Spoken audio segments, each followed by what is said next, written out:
할렐루야. 이 시간을 구별하여 온라인으로 예배를 드신 분들 환영하고 축복합니다. 다 함께 기도하시겠습니다. 사랑과 은혜가 풍성하신 하나님 아버지 감사합니다. 오늘도 귀한 생명 허락하여 주셔서 이 아침의 시간에 주님의 음성을 들을 수 있도록 인도하여 주심을 감사드립니다. 주님, 이 시간 저희들이 주님의 말씀에만 집중하기 원합니다. 다른 모든 생각 내려놓고 오직 주님께서 오늘 우리에게 주시는 은혜의 말씀에만 온 마음을 쏟을 수 있도록 저희들과 함께하여 주시옵소서. 그래서 이 어둡고 혼란스러운 세상 가운데서 하나님의 자녀로 죄는 멀리하고 온전하고 거룩하게 살아갈 수 있도록 인도하여 주시옵소서. 이 시간 말씀을 듣습니다. 말씀을 전하는 자와 말씀을 듣는 모든 성도님들이 함께 은혜 받고 변화되는 귀한 시간이 될 수 있도록 인도하여 주시옵소서. 이 모든 말씀 살아계신 예수님의 이름으로 기도드립니다. 아멘. 오늘 우리에게 주신 하나님의 말씀은 사사기 13장 1절에서 7절까지의 말씀입니다. 이스라엘 자손이 다시 여호와의 목전에 악을 행하였으므로 여호와께서 그들을 40년 동안 블레셋 사람의 손에 넘겨주시니라. 소라 땅의 단지파의 가족 중에 마노아라 이름하는 자가 있더라. 그의 아내가 임신하지 못하므로 출산하지 못하더니 여호와의 사자가 그 여인에게 나타나서 그에게 이르시되 보라, 내가 본래 임신하지 못하므로 출산하지 못하였으나 이제 임신하여 아들을 낳으리니 그러므로 너는 삼가 포도주와 독주를 마시지 말며 어떤 부정한 것도 먹지 말지니라. 보라, 내가 임신하여 아들을 낳으리니 그의 머리 위에 삭도를 대지 말라. 이 아이는 태에서 나옴으로부터 하나님께 바쳐진 나실인이 됨이라.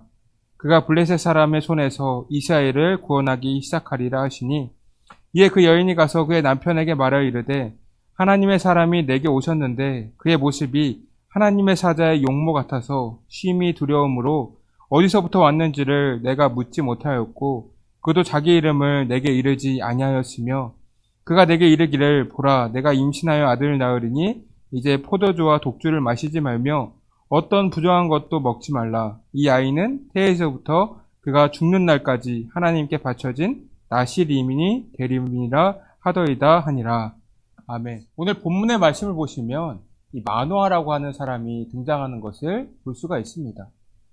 지금 이스라엘은 하나님 앞에 또 범죄를 하게 되었어요. 입다 이후에 이스라엘은 30년 동안 평온하게 지냈지만 그들은 또다시 하나님을 잊어버리고 이 죄악의 길로 빠지게 되었어요. 그래서 하나님께서는 블레셋 민족으로 하여금 그들을 심판하셨습니다. 근데 신기한 점이 무엇이냐 하면 하나님께서는 이스라엘을 구원할 사사를 준비하신다는 거예요. 이스라엘 백성들이 아무리 잘못을 하고 있다고 하더라도 하나님께서는 그들을 구원할 희망의 빛을 준비하셨다는 것입니다. 그만큼 자녀를 사랑하시는 하나님의 성품을 볼 수가 있어요.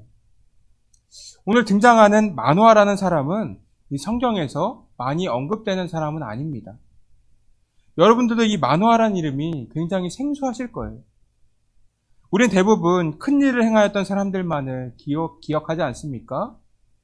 모세나 여호수아, 이 다윗같이 굵직굵직한 일을 해왔던 믿음의 인물들을 많이 기억을 하겠죠. 그래서 자식들 이름도 이 성경의 믿음의 인물을 따서 짓기도 하지 않습니까? 그런데 이 마노아는 이러한 믿음의 인물들에 비하면 이 비중이 큰 인물은 아닌 것 같아 보입니다. 이 13장의 말씀만 봐도 이 마노아가 어떠한 삶을 살았는지 자세하게 기록되어 있지 않아요. 중요한 인물처럼 보이지 않는다는 것입니다. 그러나 하나님께서는 이 마노아에게 삼손을 낳게 하셔서 이스라엘을 구원할 수 있도록 만드셨습니다. 2절 보시면 이렇게 기록되어 있습니다. 소라 땅에 단지파의 가족 중에 마노아라 이름하는 자가 있더라. 그의 아내가 임신하지 못하므로 출산하지 못하더니.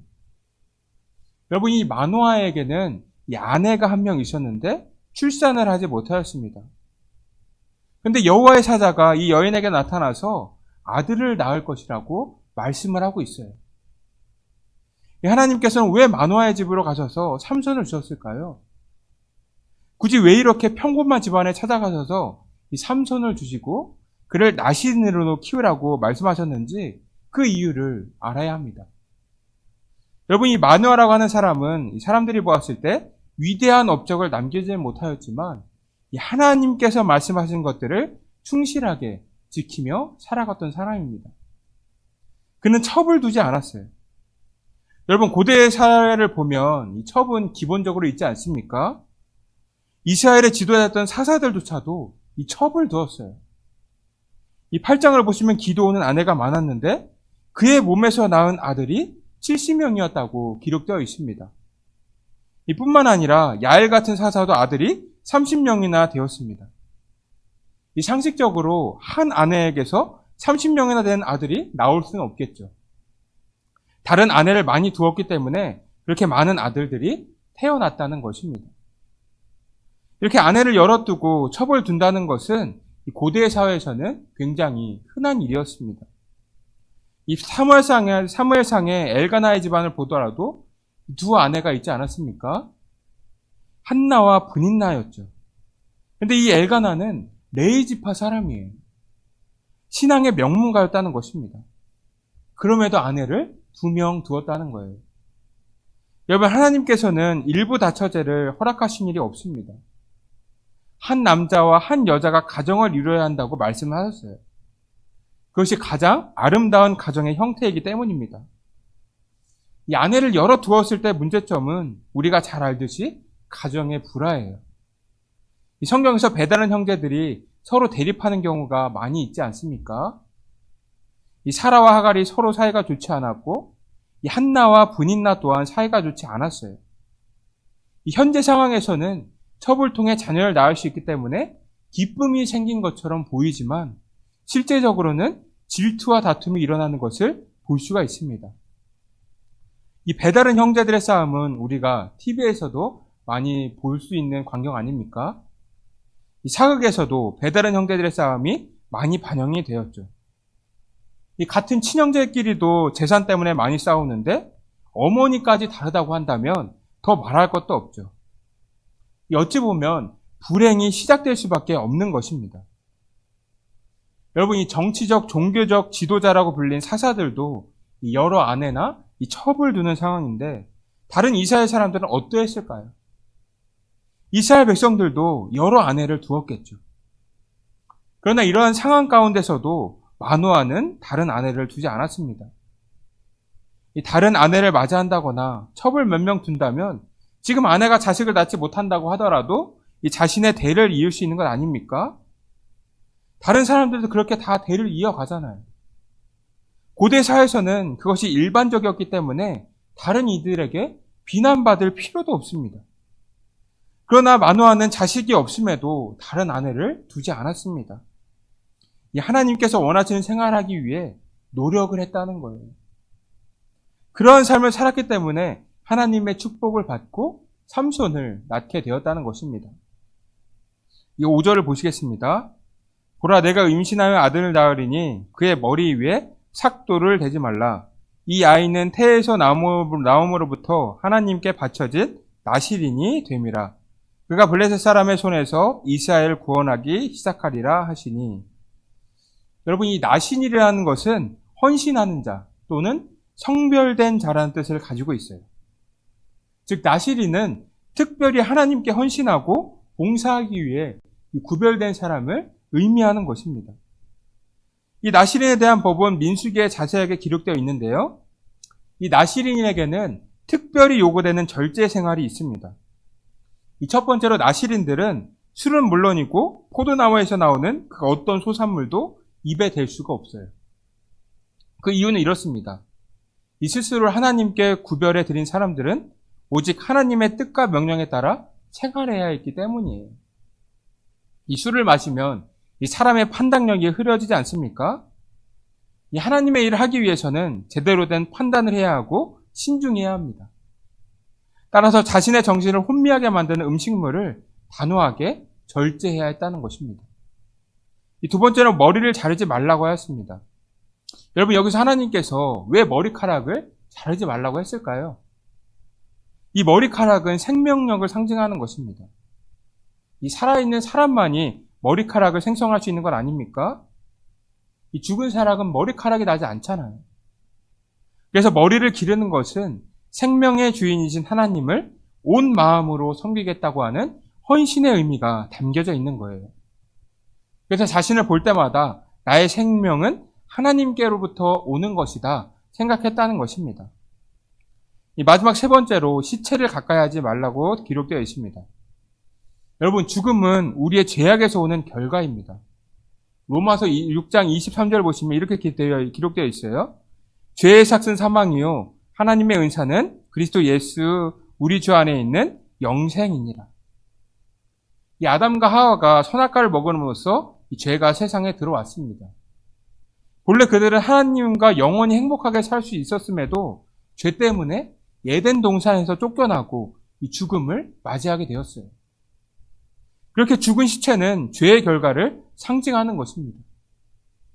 그래서 나실인이 시체를 멀리해야 하는 것은 상징적 표현으로 죄를 멀리해야 한다는 것과 같은 의미입니다.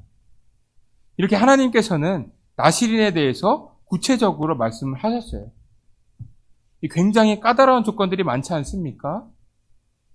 이 하나님께서는 삼손이 그러한 구별된 삶을 살아갈 수 있도록 마노아의 가정에 이 말씀을 해주신 것입니다. 여러분, 블레셋을 무찌를 사사를 나실인으로 키우는 일이 쉬운 일일까요? 이 보통의 가정이라고 한다면 불가능에 가까운 일입니다. 이 하나님을 따르지 않는 가정에게 그러한 위대한 일을 맡길 수가 있겠습니까? 그만큼 마노아의 가정은 하나님께 인정을 받는 집안이었다는 거예요. 이 마노아는 세상과는 구별되게 살려고 하지 않았습니까? 세상의 방식을 따르지 않고 하나님의 방식을 따르려고 했다는 것입니다. 그래서 하나님께서는 앞으로 태어날 삼손을 마노아가 나실인으로 잘 키울 것을 알았던 거예요. 그만큼 마노아는 사람들 눈에 띄는 위대한 일을 한 것은 아니지만 하나님께는 인정을 받는 사람이었다는 것입니다. 우리 기준으로 봤을 때도 이 마노아는 별로 믿음의 인물이라고 생각할 수 없지 않습니까? 그러나 하나님께서 보실 때 마노아는 다른 믿음의 인물들에 비해 부족한 것이 없는 사람이었다는 거예요. 여러분, 성경 안에서는 죽음이 기록되지 않는 사람이 딱 두 명이 있죠. 바로 엘리야와 에녹입니다. 이 에녹은 하나님께서 데려가셨다고 되어 있고 엘리야는 열왕기하 2장에서 불수레를 타고 하늘로 올라갔다고 되어 있습니다. 특별하게 이 두 사람만이 이 세상에서의 죽음을 경험하지 않았다고 기록되어 있습니다. 근데 여러분, 이 에녹에 대해서 성경은 자세하게 설명하고 있지 않습니다. 반면에 엘리야는 하나님의 선지자로서 굉장히 많은 업적을 남겼어요. 이 엘리야는 이 북이스라엘의 회개를 선포하고 이 많은 기적을 일으키고 또한 이 바알과 아세라 선지자들과 홀로 싸워서 이겼습니다. 굉장히 위대한 업적을 보여준 사람이 바로 이 엘리야라는 거예요. 보면 하나님께서도 이 엘리야와 함께 하셨고 엘리야 또한 하나님과 동행하였을 것입니다. 그래서 선지자를 대표하는 사람이 바로 이 엘리야였습니다. 그만큼 엘리야는 성경 안에서 권위 있는 사람이었다는 것입니다. 하나님께서 그를 직접 데려가실 만한 일을 했다는 거예요. 그런데 이러한 엘리야와 마찬가지로 이 세상에서 죽음을 경험하지 않은 에녹에 대한 설명은 굉장히 적습니다. 자식을 낳고 몇 세까지 살고 하나님과 동행하다가 하나님께서 데려가셨다. 이렇게까지만 기록되어 있어요. 엘리야와 비교를 한다면 에녹이라는 사람이 별 볼 일 없어 보이는 인물 아닙니까? 그러나 여기에는 굉장히 중요한 의미가 담겨져 있습니다. 이 에녹을 잘 설명해주는 말씀이 있어요. 다른 사람과 똑같이 자녀를 낳고 살았는데도 에녹만은 세상의 가치관에 흔들리지 않고 늘 하나님과 동행하는 삶을 살았다는 것입니다.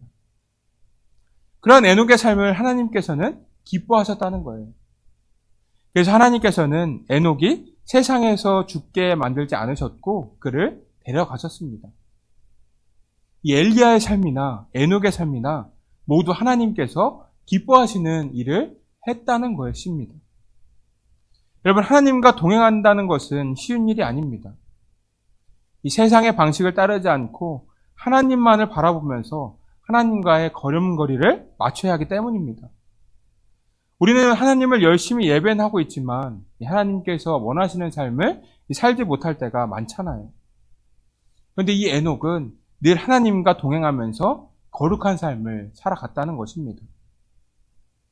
에녹이 엘리야처럼 대단한 일을 행한 것은 아니지만 하나님께서 원하시는 삶을 살았기 때문에 엘리야보다 부족한 인물이 아닌 거예요. 여기에 우리는 초점을 맞춰야 합니다. 단순히 위대한 믿음의 업적을 남기는 것만이 하나님의 좋은 일꾼이 아니라는 것입니다. 남들의 눈에 띄지는 않아도 세상과는 구별되며 하나님과 동행하며 사는 사람들 또한 하나님의 귀한 일꾼들이라는 것입니다. 지금 마노아도 마찬가지예요. 다른 믿음의 인물들에 비해 비중에 있는 인물은 아니지만 그는 하나님의 백성답게 살아가고자 노력을 하였습니다. 세상의 방식을 따르지 않고 하나님께서 원하시는 삶을 살고자 했다는 거예요. 그래서 하나님께서는 마노아에게 삼손을 줘서 이스라엘을 구원할 수 있도록 인도하셨다는 것입니다. 지금 우리는 눈에 보이는 업적에만 집중해서는 안 됩니다. 물론 믿음의 발자취를 남기는 것은 귀한 일이고 중요한 일이기도 하지만 그것에만 집중할 필요는 없다는 거예요. 눈에 띄진 않지만 세상과는 구별되고 하나님과 동행하는 삶 또한 똑같이 하나님을 기쁘시게 하는 일이라는 것입니다. 이렇게 우리는 우리의 신앙생활을 돌아볼 필요가 있습니다. 우리가 교회 일만 열심히 하고 눈에 보이는 업적을 남기는 것만이 중요한 것이 아니에요. 우리의 삶이 하나님께 초점을 맞춰야 한다는 것입니다. 우리의 삶이 예수님의 성품을 닮아가야 하고 하나님의 방식을 따르는 삶을 살아갈 때 우리는 하나님께서 기뻐하시는 자녀의 모습이 될 수가 있다는 것입니다. 여러분, 마노아는 굉장히 평범한 인물이지만 하나님께서 기뻐하시는 삶을 살았습니다. 그 삶을 보시고 하나님께서는 그 집안에 이스라엘을 구원할 사사 삼손을 보내셨고 그를 하나님의 사람인 나신으로 키우는 중요한 임무를 맡기셨습니다. 그만큼 마노아의 가정은 하나님께 인정을 받고 축복을 누렸다는 것입니다. 여러분, 우리도 주님께 인정받고 축복을 받기 위해서는 이 마노아처럼 세상의 방식을 따르지 말고 거룩한 하나님의 자녀답게 살아가야 합니다. 비록 그 삶이 세상에서 빛나지는 않았지만 분명한 것은 그의 삶은 하나님께서 기뻐하시는 삶이었다는 거예요. 여러분들이 모두 마노아처럼 세상과는 구별된 삶을 살아가셔서 주님께 인정받고 축복받는 삶을 살아가시기를 주님의 이름으로 축복합니다. 이 시간 함께 기도하겠습니다. 첫 번째로 기도할 기도 제목은 우리가 마노아처럼 세상의 방식을 따르지 말고 하나님께서 원하시는 삶을 살게 해달라고 기도해 주시고, 두 번째, 우리에게 연락하신 분들과 많은 분들의 건강을 위해서 기도해 주시기 바랍니다. 마지막 세 번째로는 우리 교회 다음 세대들의 믿음의 성장을 위해 기도해 주시기 바랍니다. 기도하겠습니다. 사랑과 은혜가 풍성하신 하나님 아버지, 오늘도 귀한 아침의 시간에 함께 말씀을 나누게 하심을 감사드립니다. 주님, 저희들이 오늘 마노아라는 인물을 살펴보았습니다. 저희는 때로는 주님의 방식보다 세상의 방식을 따라 살아갈 때가 많진 않았습니까? 주님의 자녀답게 온전하고 거룩한 삶을 살아야 함에도 세상을 따라 하나님 앞에 죄를 지며 살아갈 때가 너무나도 많았음을 주님 앞에 고백합니다. 저희들의 연약함을 용서하여 주시옵소서. 주님, 이제는 저희들이 마노아처럼 세상의 방식을 따르지 않고 주님과 동행하는 삶을 살아가기 원합니다. 저희들이 늘 주님을 바라보고 주님의 방식에 맞추는 삶을 살면서 주님께서 자녀에게 주시는 풍성한 은혜와 축복을 누리며 살아갈 수 있도록 인도하여 주시옵소서. 오늘도 주님 안에서 기쁘고 평안한 하루가 될 수 있도록 주님께서 인도하여 주시옵소서. 이 모든 말씀 사랑의 예수님의 이름으로 기도드립니다.